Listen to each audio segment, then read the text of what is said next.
Olá, boa noite, tudo bem?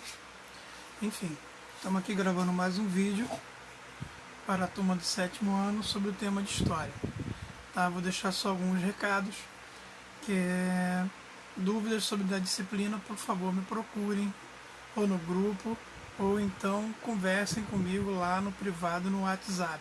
Hoje mesmo, ontem, porque já passou da meia-noite, o horário que eu estou conseguindo gravar esses vídeos, eu já atendi alunos, atendi pais, atendi uma avó, atendi uma tia, todas tiraram as dúvidas, todos tiraram dúvidas comigo e aquelas dúvidas que haviam sobre determinados trabalhos, elas foram resolvidas, foram solucionadas.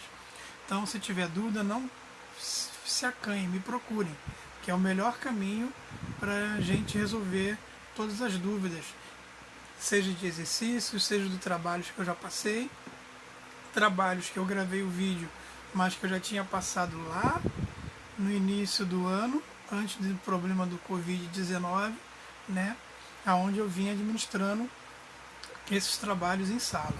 Agora, com esse contato virtual, a gente está fazendo alguns vídeos para poder ajudar os alunos no entendimento. Tá? E uma outra observação.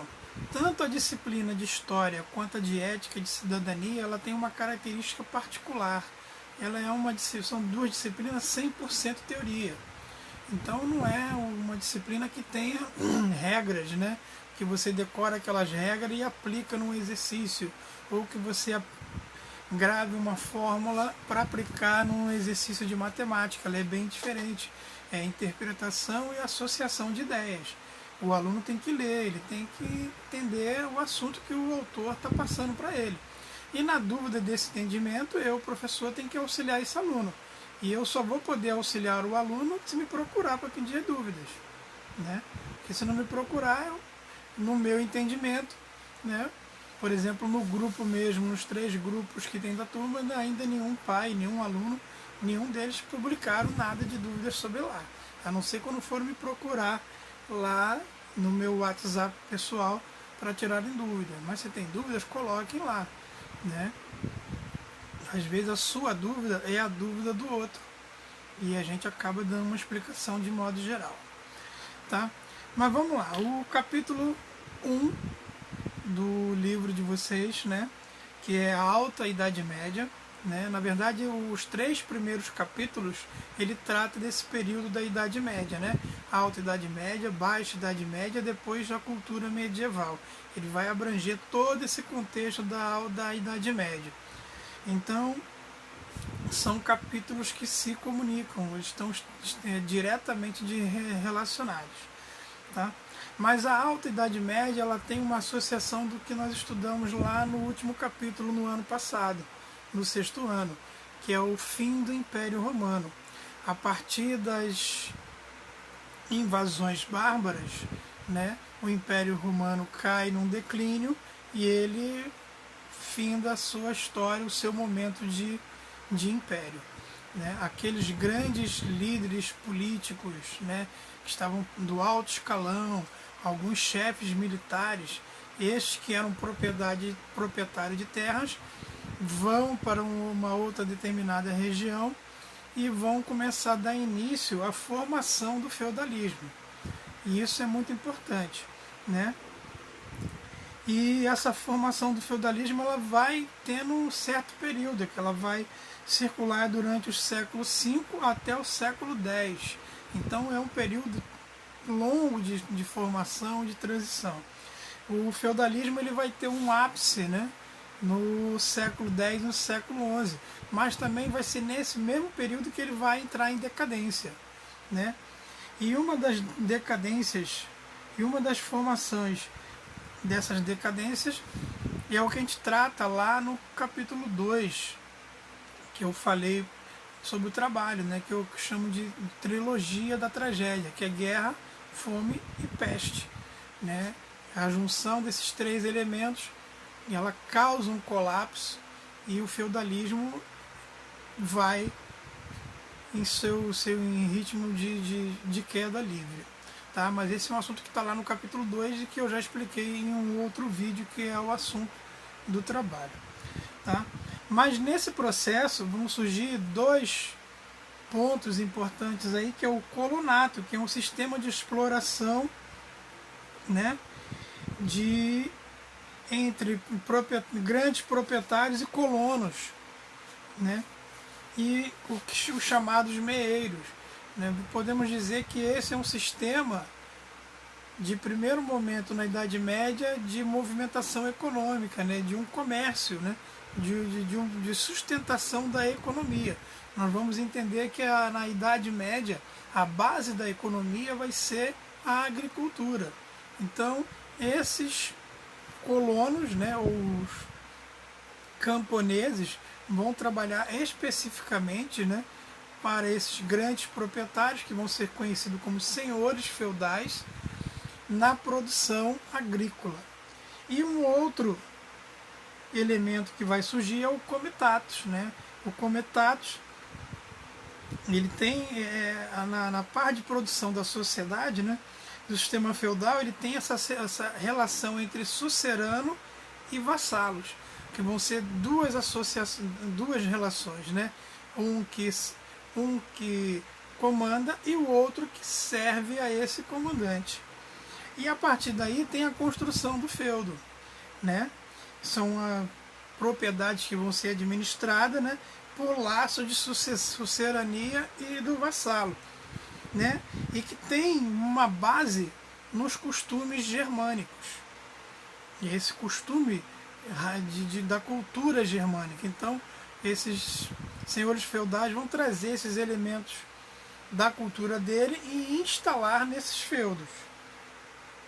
Outra característica é essa relação entre sucerano e vassalos, que vai ter dois pontos fundamentais, que é a homenagem. Que homenagem é essa? É a fidelidade, né?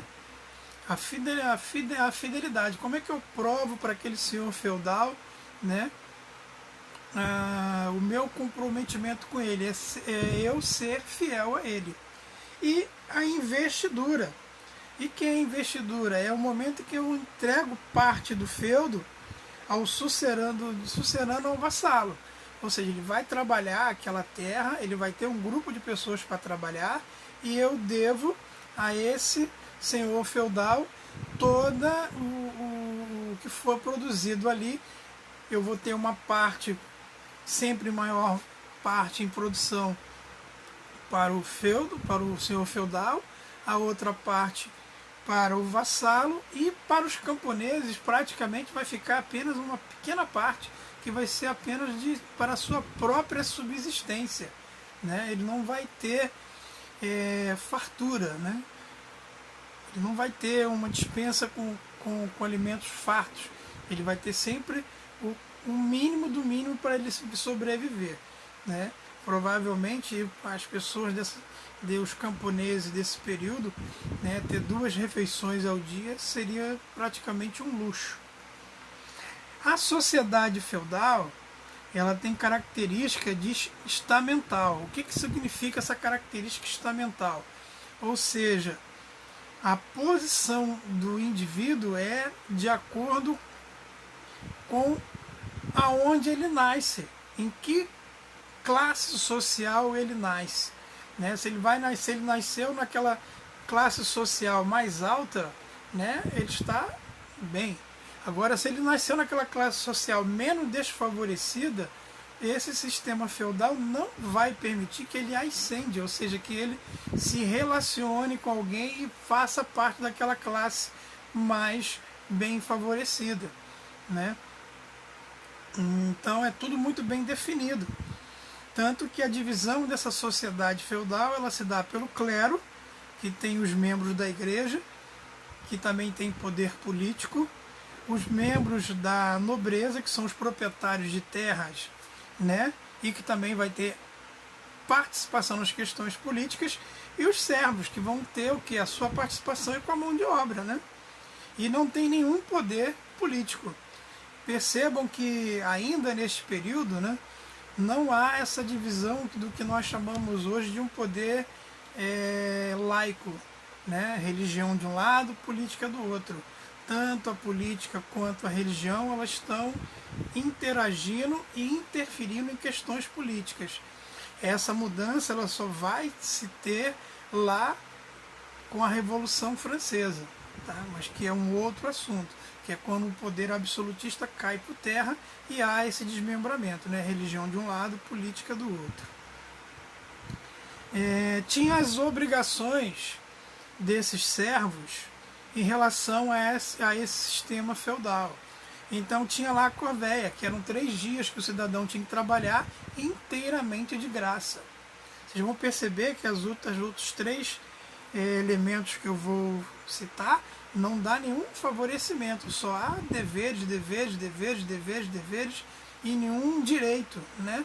Por isso que com a Revolução Francesa se discute os direitos do homem, né? Que até nesse período aqui, até o fim, lá com o início, fim do absolutismo e com o início do processo da Revolução Francesa, todos eram vistos como súditos. Então só a partir da Revolução Francesa é que nós vamos ser reconhecidos, né? O povo desse período vai ser reconhecido como cidadãos. Então é um outro contexto.